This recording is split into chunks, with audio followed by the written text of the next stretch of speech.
ડીસાના જાવલ ગામે 5 દિવસ અગાઉ થયેલી હત્યાનો ભેદ ઉકેલાયો। સાટા પદ્ધતિમાં લગ્ન ન કરવાના બહેને તેના જ પિતરાઈ ભાઈનું કાસળ કાઢી દીધું।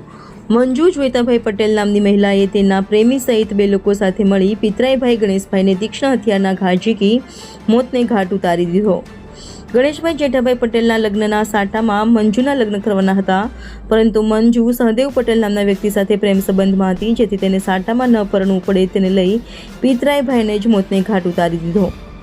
બનાસકાંઠા એલસીબી સહિત ડીસા રૂરલની ટીમે 200 જેટલા સીસીટીવી ખંગોળી હત્યાનો ભેદ ઉકેલી દીધો અને હત્યામાં સંડોવાયેલા મંજુ સહિત તેના પ્રેમી સહદેવ પટેલ અને ભરત પટેલને દબોચી વધુ તપાસ હાથ ધરવામાં આવી હતી। રિપોર્ટર નગીન સુંદેશા, ડીસા।